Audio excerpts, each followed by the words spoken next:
À l'introduction faite par monsieur le conseiller tout à l'heure, il a parlé d'un sujet d'actualité qu'est l'intercollectivité. Nous connaissons un peu l'intercommunalité, mais là on passe à une autre échelle, intercollectivité. Mais de quoi ça parle? Quelles différences, quels défis et quels enjeux? Si nous sommes là aujourd'hui, c'est que nous intéressons au sujet, et pas seulement.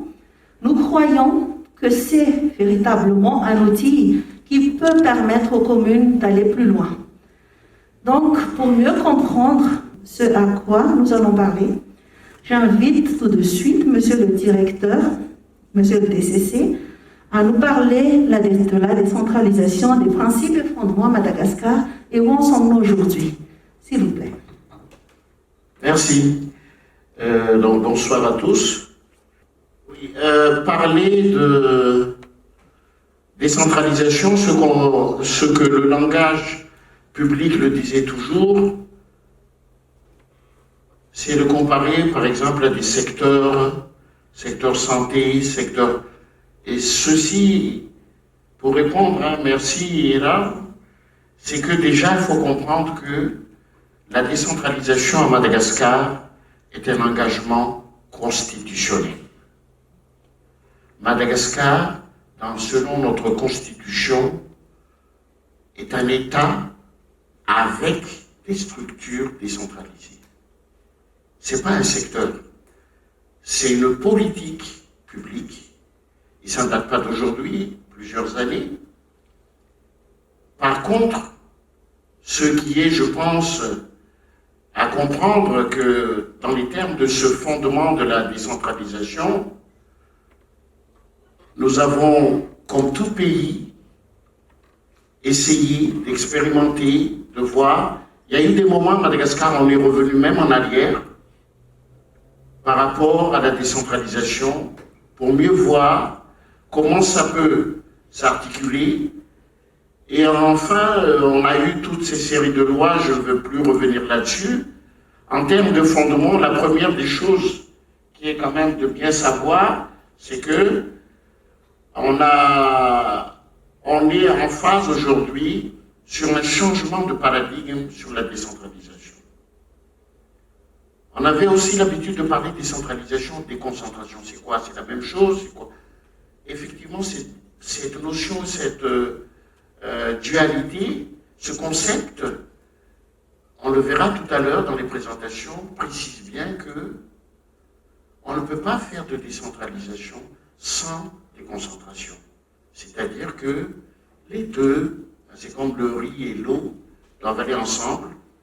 On a eu des textes réglementaires et tout, les processus avec des partenaires dont je salue. Il y a déjà la SCAC, il y a la coopération allemande aussi, je ne sais pas s'il y a du PNUD qui est là.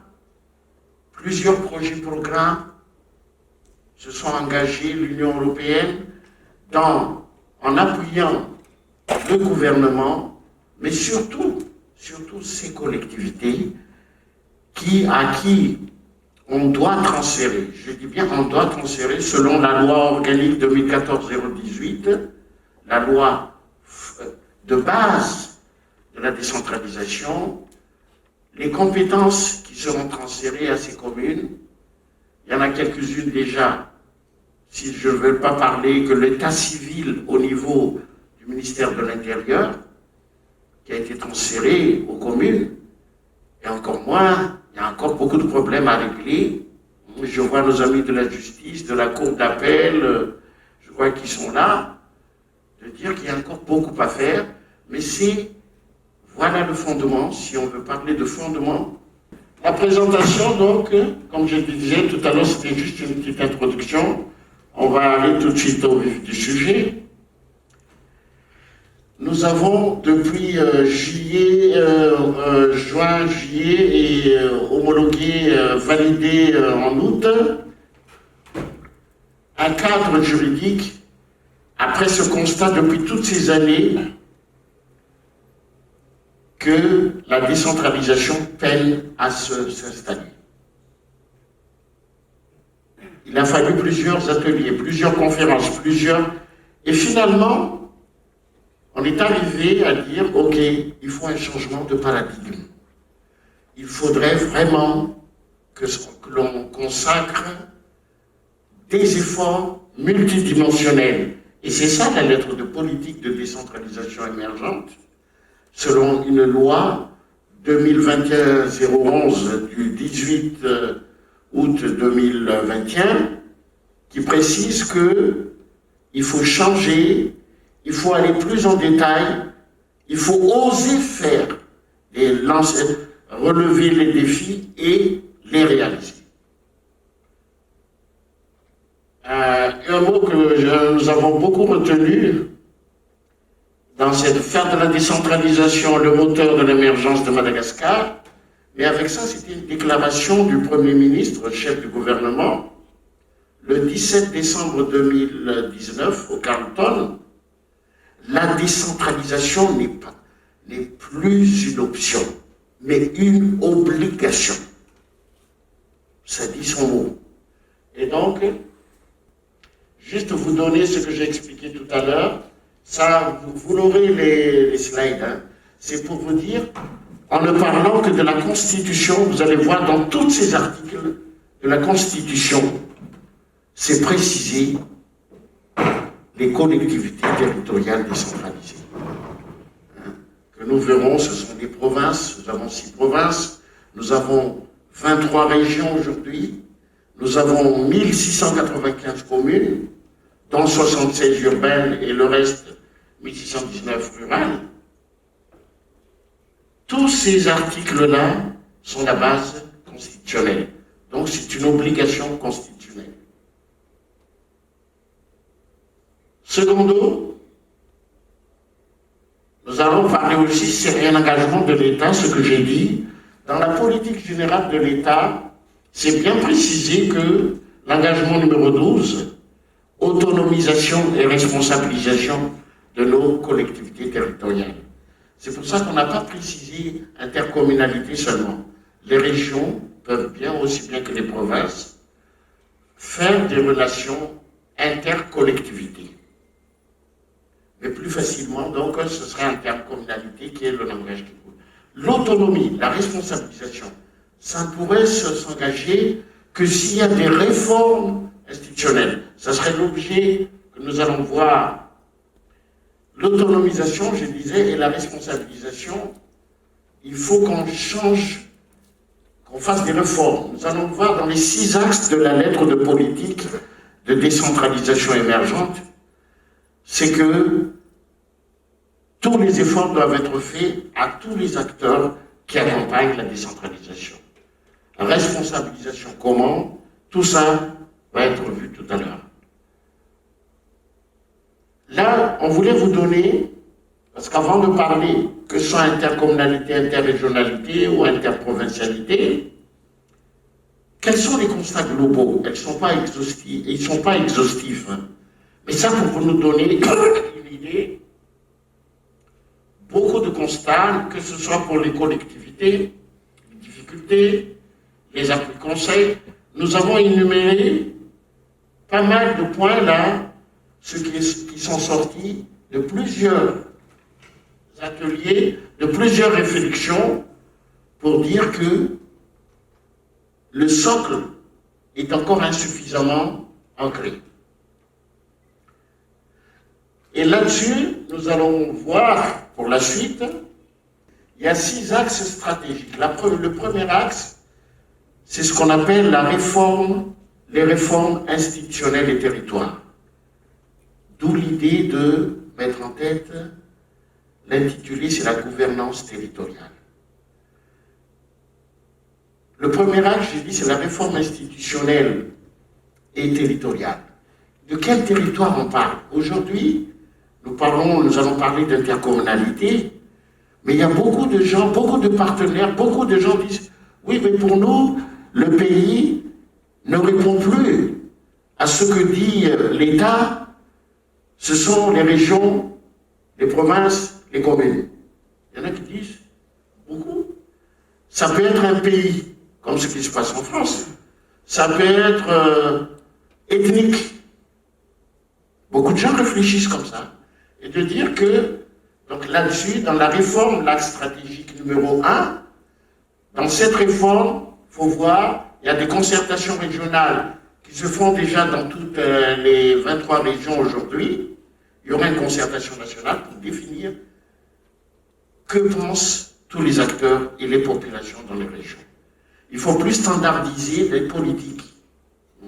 Dans beaucoup de pays, c'est différencié selon les potentialités, selon les réalités, selon la culture, mais pas un découpage carré administratif qui date de l'avant l'indépendance. Par exemple, les provinces, il y en a qui ne s'identifient pas là-dedans. L'axe numéro 2, c'est la territorialisation des politiques publiques. Le constat est très clair.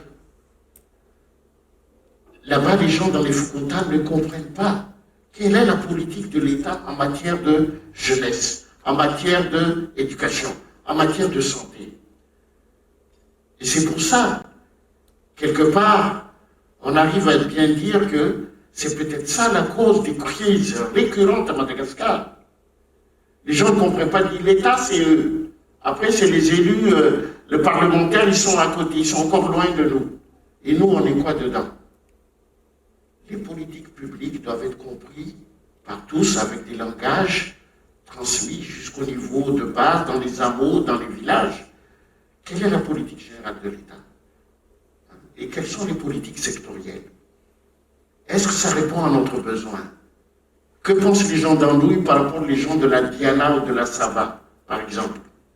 Donc, la territorialisation des publics, c'est beaucoup plus de bien comprendre déjà qu'il faut qu'il y ait vraiment, parce que les 2D que j'avais parlé au début, ça a marché à un certain moment, quand ça arrange, mais quand ça n'arrange pas, c'est-à-dire qu'entre les élus des collectivités, par exemple des communes, ou les services techniques déconcentrés et la représentation de l'État, il y a beaucoup de dysfonctionnement, incompréhension. Quelquefois, des élus des commères osent même dire que oui, c'est vrai, on ne comprend pas, et il y a des ordres qui leur tombent, qui leur arrivent du haut lieu, des ministères, par exemple, des DG, des directeurs qui disent « Monsieur le maire, vous devez faire ça ». Ne pas oublier les principes de base de la décentralisation. Déjà, la libre administration et la finance, et le principe de subsidiarité, qui est un principe fondamental si on veut le faire. Dans la territorialisation des politiques publiques, voilà ce qu'il s'agit. L'autre axe dont nous allons parler, c'est donc la participation citoyenne. Qu'en est-il?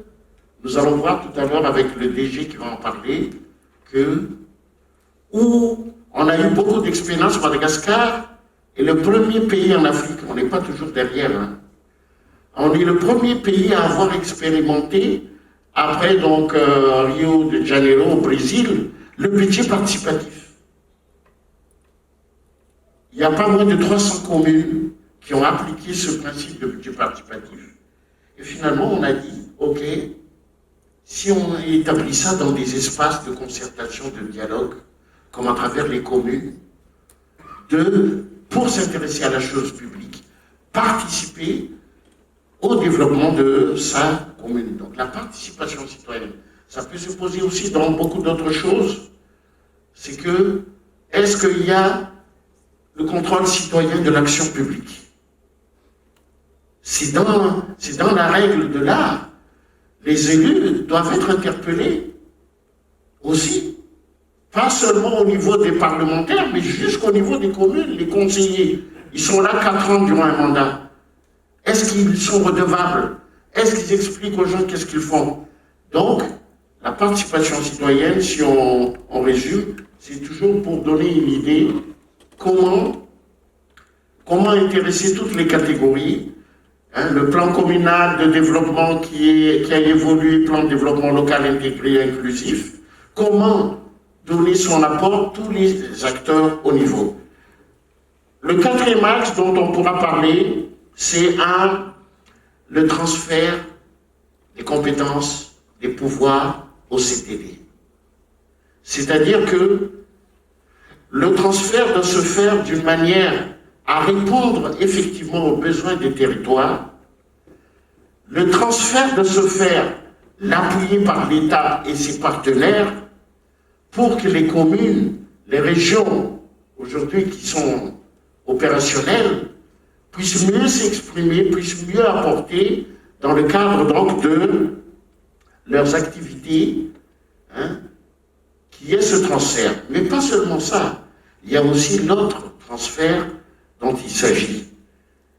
Les gens ont l'habitude, et dans beaucoup en vous partageant, c'est que les gens ont l'habitude de parler que, ok, on parle de transfert des compétences entre les... Nous allons voir un graphe, je pense que je vais accélérer. Là, c'est mieux. C'est ce joli graphe qui explique tout. C'est que il y a aussi le transfert et des compétences et du budget alloué qui se font entre les services techniques déconcentrés. Le constat, comme on a vu au début, il y a plein de problèmes. Les directions régionales n'ont pas assez de moyens. Ce graphe-là, pour vous donner une idée, ça résume un peu tout ce que j'ai dit et ce que je vais dire. Ça explique au milieu le niveau de décentralisation.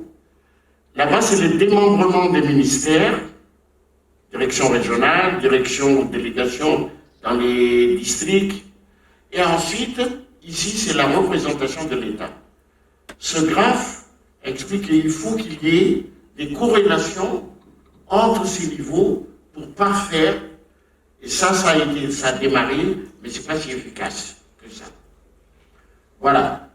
Ensuite, je vais parler maintenant, quand on a discuté avec le groupe de l'association des anciens étudiants de l'ENA, de dire il faut que les gens comprennent que la gouvernance territoriale est plus que fondamentale pour le pays. Le gouvernement, le régime en tout entier pense déjà que comment on peut, en imaginant que dans la gouvernance, il y a un schéma que j'ai mis là aussi, ça je vous en ai parlé déjà tout à l'heure, voilà, c'est un peu la roue de la gouvernance territoriale.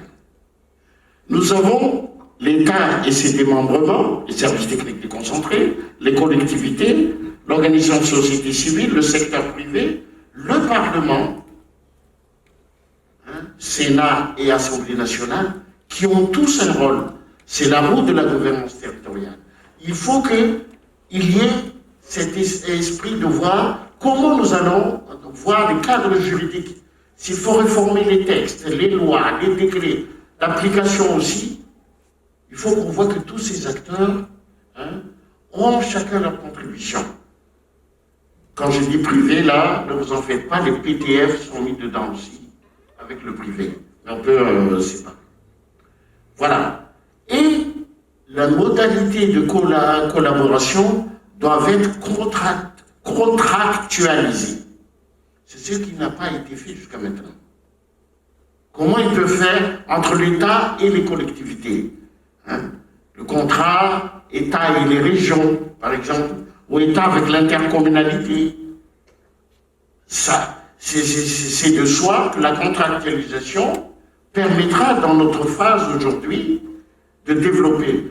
On parle là d'intercommunalité, on l'a pas sur le slide, mais je vous le dis. Dans le cadre de la politique émergence Madagascar, il est prévu de renforcer l'esprit d'espace de croissance, espace de solidarité. C'est quoi? L'espace de croissance, d'abord il y en a 12 à Madagascar. L'espace de croissance, c'est des espaces qui sont faits, qui ont été définis par l'État, les ministères, les acteurs, comme pour initier l'esprit du pôle de développement selon les potentialités, les richesses qui viennent. Mais les 107 espaces de solidarité, c'est beaucoup plus, ça répond à la philosophie d'intercommunalité, de dire, ok, le tourisme se développe ici, ok, tel secteur se développe ici. D'accord. Bon, pour la résilience, Je pense qu'un seul point à dire, on s'est beaucoup demandé de dire la résilience des territoires. Aujourd'hui, il y a le corona, la santé, tout ça pour dire que les territoires, c'est vrai que dans les plans communaux de développement, au PDLI, dans les strates, dans les PRD, c'est mis le volet résilience, mais ce n'est pas accentué. Il y a des cadres juridiques qui viennent déjà de sortir pour dire qu'il faut que ce soit en résilience économique, en résilience écologique, en résilience sanitaire. Il faut que les collectivités ont comment ils peuvent voir les problèmes chez eux pour pouvoir répondre aux vulnérabilités de chacun des territoires. Voilà, je pense que, et pour conclure, mesdames et messieurs, c'est que, en particulier, j'ai appris qu'il y avait pas mal d'étudiants dans la salle. Vous vous retrouvez peut-être pas, mais vous faites partie aussi bien de la société civile, surtout. On a aussi une attente très forte de la part des universités, des instituts, et déjà depuis plusieurs années, que ce soit dans la coopération décentralisée, que ce soit sur l'intercommunalité ou les partenariats publics-privés, beaucoup de recherches à faire, beaucoup d'études où ça peut être des sujets de mémoire pour pouvoir appuyer, donc ils sont les bienvenus.